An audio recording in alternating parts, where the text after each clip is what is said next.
பிதாசுதன் பரிசுத்த ஆவியின் பெயராலே ஆமென். கிறிஸ்துவுக்குள் பிரியமானவர்களே, மீண்டுமாய் கிறிஸ்துவின் மறுரூபம் யூடியூப் சேனல் வழியாக உங்களை சந்திப்பதில் மிக்க மகிழ்ச்சி. நம்ம ஒவ்வொரு நாளும் இறைச்செய்தி தியானித்து கொண்டிருக்கிறோம். எல்லாருக்கும் ரொம்ப பயனுள்ளதாக இருக்குது. நிறையா பேர் சொல்கிறீங்க. ஆண்டவர் நிறைவாய் உங்களை ஆசீர்வதிப்பார். மே மாதம் ஜெபமாலையின் மாதாவின் வணக்க மாதம். எனவே நம் மாதா குறித்து நாம் தியானித்து கொண்டு வருகிறோம். ஜெபமாலை குறித்து நாம் தியானிக்கிறோம். இந்த நாளில் நம்ம என்ன தியானிக்க போகிறோம்னா, இந்த ஜெபமாலை எவ்வளோ வலிமையானது வல்லமையானது உங்களுக்கு தெரியணும். என்னுடைய சாட்சி கொஞ்சம் பேருக்கு தெரியும், கொஞ்சம் பேருக்கு தெரியாது. இந்த யூடியூப் சேனல் வழியாக என்னுடைய சாட்சியை நான் பதிவு செய்கிறேன். நான் 2007 தான் நான் 2008 ஞானஸ்தானம் எடுத்தேன். நான் ஒரு இந்து குடும்பம்.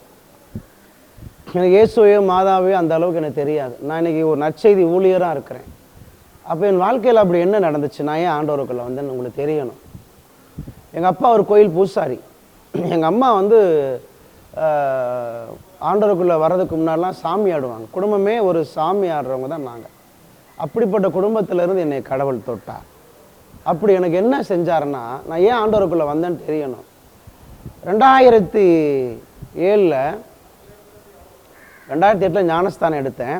2007 கடைசி டிசம்பர் அந்த மாதத்தில் நான் சென்னையில் ஒயின் ஷாப்பில் வேலை செய்து கொண்டு இருந்தேன். சென்னையில் மேடவாக்கம் கூற்றோடில் ஒயின் ஷாப்பில் ஏசி பாரில் சூப்பர்வைசர். நல்ல சம்பளம் வரும், நிறைய சம்பளம். அப்போ என்ன செய்கிறேன்னா, பைசா திமிரு, பசங்களோட சேர்ந்து அடிதடி சண்டை எல்லா கெட்ட பழக்கம் உண்டு. அப்போ என்ன ஆயிடுச்சுன்னா, எனக்கு முகம்லாம் வீங்க ஆரம்பிச்சிருச்சு, வயிறு வீங்கிறோம். இப்படி இருந்தோடனே சென்னையில் தாம்பரம் இந்து மிஷன் ஆஸ்பத்திரியில் கொண்டு செக்கப் பண்ணோம். ஃபுல் பாடி செக்கப் மாதிரி பிளட்டை கொடுத்து செக்கப் பண்ணும்போது என்ன சொன்னாங்கன்னா, 4 பேர் நாங்கள் போயிருந்தோம். அதில் 3 பேருக்கு எந்த பிரச்சனையும் இல்லை. எனக்கு மட்டும் அந்த டாக்டர், அவர் பேர் ஸ்ரீனிவாசன், யாரும் இறந்துருப்பார், அப்போவே வயசானவர், சொன்னார், தம்பி உனக்கு மஞ்சக்காமால B virus, hepatitis B virus வந்திருக்குப்பா, அதனால் நீ போய் இந்த வியாதி வெரி வெரி டேஞ்சரஸ் சொல்லிட்டார். எய்ட்ஸ் மாதிரின்னு சொல்லிட்டார், ஆட்கொல்லி வியாதின்னு சொல்லிட்டார். எனக்கு என்ன செய்யுதுன்னு தெரியல. அப்போ அவர் சொன்னார், ட்ரிபிளிகேணியில் ஒரு மஞ்சக்காமல் ஆஸ்பத்திரி இருக்குது, அங்கே போய் ரீடிங் அளவு பார்த்துக்கப்பா, இது எவ்வளோ இருக்குன்னு பார்த்துக்கணும், அங்கே அனுப்பி விட்டுட்டாங்க. நான் ட்ரிபிளிகேணியில் போய் பார்த்தா ஸ்ட்ராங்லி பாசிட்டிவ். அதாவது அளவு ஒரு 100ன்னு வைங்களேன், எனக்கு இருக்கிறது 99. அதாவது எவ்வளவு ஹையாக ரீடிங் இருக்குமோ அந்த அளவுக்கு இருக்குது. 100% வெரி வெரி டேஞ்சரஸ் சொல்லிட்டாங்க. என்ன செய்யறதுன்னு தெரியாது, உயிருக்கு எதுவான நோய் அப்படி இருக்கும் பொழுது தான் ஒருத்தர் மூலமாக நான் கேள்விப்பட்டு வாடிப்பட்டி மாதா கோயிலில் போய் நாங்கள் இருந்தேன். அப்போ அங்கிருந்த ஃபாதர் மேரி ஜான், அவர் தான் எனக்கு ஒரு ஆன்மீக ஆலோசகராக, ஃபாதர் மேரி ஜான், வாடிப்பட்டியில் திருத்தல் அதிபராக இருந்தார். அவர் தான் என்னை கைட் பண்ணார். தம்பி 3 நாளாக நான் பார்க்குறேன், எங்கே இருக்கிறேன், உனக்கு என்ன பிரச்சனைப்பான்னு கேட்டார். அப்போ நான் அப்படியே அவர்கிட்ட அழுதுட்டேன். அழுதோடனே ரூமில் கூட்டிகிட்டு போய் பிரச்சனையை கேட்டார். சொன்னேன், இந்த மாதிரி என்னை ஆஸ்பத்திரியில் கை விட்டுட்டாங்க, மருந்து இல்லை, மாத்திரை இல்லைன்னு சொல்லிட்டாங்க, எத்தனை ஆண்டுகளோ மாதங்களோ சொல்ல முடியாதுன்னு கை வச்சுட்டாங்க. ஏன்னா மஞ்சக்காமாலை பி வைரஸ் என்னைய ரொம்ப ஸ்ட்ராங்லி பாசிட்டிவாக எல்லா உள்ளுறுப்பெல்லாம் பாதிக்கப்பட்டிருக்கு, ரத்தம் முழுக்க அந்த வைரஸ் சொல்லி என்னை கைவிட்டுட்டாங்கன்னு சொன்ன உடனே அந்த ஃபாதர் சொன்ன வார்த்தை என் வாழ்க்கையில், அவர் சொன்ன முதல் வார்த்தைப்பா, மருத்துவ உலகம் கைவிடலாம், ஆனால் வாடிப்பட்டி மாதா உன்னை கைவிடவே மாட்டாங்கப்பா சொல்லி எனக்கு முதல்ல அவர் தான் மாதா சுரூபத்தில் இருந்த சேலை, வாடிப்பட்டி கோயிலில் சேலை கட் பண்ணி வச்சுருந்தார். அதில் ஒரு 3 பீஸை கொடுத்து மணி பர்ஸில் அது எப்போதும் வச்சுக்கன்னு சொல்லிட்டு ஜெபமாலை ஜெபத்தை முதல் முறையாக சொல்லி கொடுத்தார்.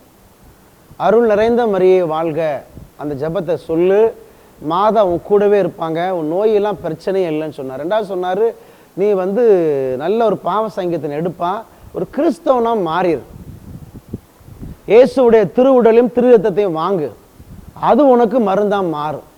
உன் நோய்க்கு மருந்து இயேசுடைய திருவுடலும் திரு ரத்தம் தான், இதுக்கு வேறு மருந்தே இல்லைன்னு சொல்லிட்டார்.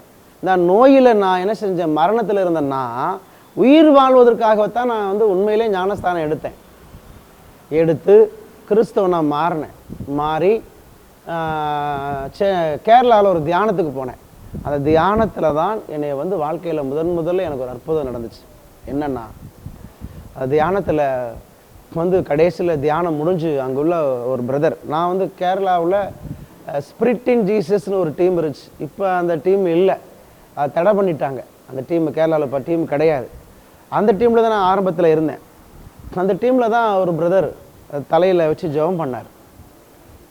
ஜெபிக்கும்போது ஒரு வல்லமை வானத்துலேருந்து ஒரு நெருப்பு மாதிரி ஒரு அபிஷேகம் என் நெத்தியில் வந்து குத்துச்சுங்க. சல்லுன்னு குத்துன சோறில் அப்படி கீழே விழுந்துட்டேன். கீழே விழுந்த உடனே உடம்புலேருந்து என்னமோ ஒரு இருள் போன மாதிரி இருந்துச்சு. அதற்கு பின்பு எனக்கு இந்த தற்கொலை எண்ணங்கள், இந்த மரண பயம் என்கிட்ட இல்லாமல் போயிடுச்சு. நல்லா ஆரோக்கியமாயிட்டேன். அந்த நோயை குறித்து ஒரு பயம் இல்லை, அந்த முகம் வீக்கம் இல்லை, வயிறு வீக்கம் இல்லை, உடம்பு நல்ல ஆரோக்கியமான மாதிரி இருந்துச்சு. ஆனால் செக்கப் பண்ணி பார்த்தா அந்த வைரஸ் இருக்குது. ஆனால் என் உடம்பு விட்டு அது போகலை. இப்படி சில வருடங்கள் 2008 இருந்து அது அப்படியே இருந்துக்கிட்டே தான் இருந்துச்சு. ஆனால் அந்த வைரஸ் என்னை ஒன்றுமே பண்ண முடியல. ஆனால் உடம்புல தான் இருக்குது. ஆனால் அது எந்த விதமான நோயும் கொடுக்கல, ஒன்றும் பண்ணலை. இப்படி ஆண்டுகள் போய்கிட்டே இருந்துச்சு. சில ஆண்டுகள் கழித்து வாடிப்பட்டி மாதா கோயிலுக்கு போனேன். ஏம்மா, எனக்கு வயசாகிக்கிட்டே இருக்குது, ஒன்று இந்த நோயை கம்ப்ளீட்டாக சுகப்படுத்தி என் உடம்புல இருந்து நெகட்டிவாக மாற்றிருங்க, இல்லைன்னா என்னை தயவு செஞ்சு எடுத்துருங்க, அந்த நோயோடு என்னை வாழ வைக்காதுன்னு சொல்லி வாடிப்பட்டி மாதா கோயிலில் உட்காந்து அழுதேன். எனக்கு ரெண்டில் ஏதாவது ஒன்று தாங்க. நான் ஒவ்வொரு வருஷம் போய் செக்கப் பண்ணுறேன். என் உடம்புல மஞ்சக்காமலை பி வைரஸ் தான் வருது. கேட்டால் ஆஸ்பத்திரியில் கேட்டால் அந்த நோய்க்கு மருந்து இல்லைன்னு சொல்கிறாங்க. இது சாகிற வரைக்கும் இருக்கும்பான்னு சொல்கிறாங்க. என்னாலையும் இந்த மன உளைச்சலில் இருக்க முடியாதுமா சொல்லி மாதாட்ட அழுதுட்டு நான் கடைசியாக இன்னைக்கு ஜெபமாலை சொல்லிட்டு போகிறேன். இன்றைக்கி போகிறேன். நான் இன்றைக்கி வாடிப்பட்டி அந்த பஸ் ஸ்டாண்டில் இருக்கக்கூடிய லேபில் நான் பிளட் செக்கப் கொடுப்பேன். எனக்கு அந்த வைரஸ் கம்ப்ளீட்டாக நெகட்டிவாக மாறி இருக்கணும் சொல்லிவிட்டு மாதாட்ட நல்லா கோபமாக சொல்லிவிட்டு ஜெபமாலை சொல்லிவிட்டு நான் போனேன். போய் வாடிப்பட்டியில் பஸ் ஸ்டாண்டு பக்கத்தில் ஒரு லேபில் அந்த பிளட்டு கொடுத்தேன். அப்போ அவர் சொன்னார், என்ன டெஸ்ட்டு? மஞ்சக்காமலை பி வைரஸ் ஏற்கனவே இருந்துச்சாமா, பல வருஷமாக எனக்கு இருக்குதுன்னு சொன்னேன். அப்போ அவர் சொன்னார், எப்பா இதுக்கு மருந்து இதுவரை கண்டுபிடிக்கவே இல்லை, ரத்தத்தில் வந்துச்சுன்னா வந்த மாதிரி தான் இருக்கும். ஒரு சில பேர் சொல்கிறத விட இது வந்து போகாதுப்பா, இருக்கத்தான் செய்யும், நம்ம தான் கண்ட்ரோல் பண்ணி வாழணும்னு சொன்னார். இல்லை நீங்கள் செக்கப் பண்ணி பாருங்கள் சொன்னால் அவர் சரிப்பா ஓகேன்னு சொல்லி செக்கப் பண்ணார். ஒரு 3 மணி நேரம் கழித்து ரிசல்ட்டுன்னு சொன்னார். நான் அந்த 3 மணி நேரமும் உட்காந்து ஜெபமாலை மட்டும்தான் சொல்லிக்கிட்டு இருந்தேன். மாதாமா, இத்தனை ஆண்டு போராட்டங்கள் எனக்கு முடிவு கொண்டுட்டு வாங்க சொல்லி ஜெபமாலை சொல்லி கொண்டே இருந்தேன். 3 மணி நேரம் ஆச்சு. அந்த ரிசல்ட் வாங்க மீண்டும் லேபுக்கு போனேன். அங்கே நிறைய நர்ஸுலாம் இருந்தாங்க. அந்த டாக்டர் அந்த லேபில் வந்தவர் சொன்னார், தம்பி உன் ரத்தத்தில் எந்த மஞ்சக்காமலை வைரஸும் கிடையாதுப்பான்னு சொன்னார். அங்கிருந்து நர்ஸுமார் சொன்னாங்க, எப்பா இங்கே வந்திருக்காங்க நிறைய பேர், ஆனால் ஒரு நாள் இது குணமாகாதுப்பா, எப்படிப்பா உனக்கு குணமாச்சுன்னு சொன்னாங்க. நான் ஒன்று சொன்னேன், வாடிப்பட்டி மாதா என்னையே குணமாக்கினார்கள். இந்த இறைச்செய்தி கேட்குற உங்கள் வாழ்க்கையிலையும் தயவு செய்து மனதில் வைத்துக் கொள்ளுங்கள்.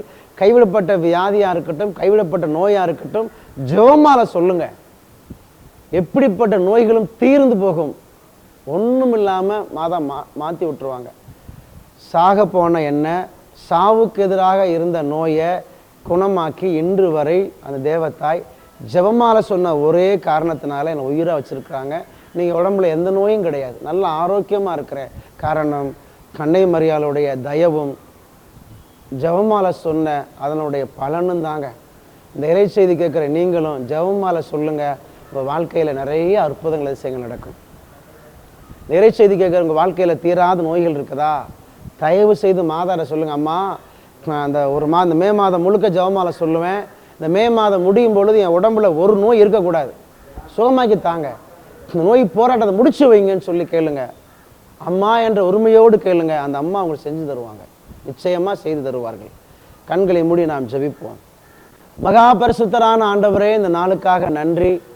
நாளிலும் இயேசு கிறிஸ்துவே அப்பா, இரக்கத்தின் ஊற்றானவரே, இந்த இறைச்செய்தியை கேட்குற பிள்ளைகள் வாழ்க்கையில் ஏசப்பா உடைய காயத்திலிருந்து வழிகின்ற ஒரு துளி இரத்தத்தை ஊற்றி எப்படிப்பட்ட கொடிய வியாதிகளாக இருக்கட்டும், கைவிடப்பட்ட வியாதிகளாக இருக்கட்டும், நோயாக இருக்கட்டும், எந்த தீய சக்தியாக இருக்கட்டும், இரத்தத்தின் வல்லமையினால எல்லா நோய்களையும் பேய்களையும் அழித்து விடுதலை தாங்கப்பா. எஸ்ஐ 53:5 சொல்லப்பட்டது போல அவர் தம் காயங்களால் குணமடைகிறோம் என்று சொல்லப்பட்டது போல எஸ்அப்பா, அந்த காயத்தில் வழிகின்ற ரத்தம் நிறை செய்தி கேட்கிற பிள்ளைகளுக்கு நல்ல விடுதலையை கொடுக்கட்டும்.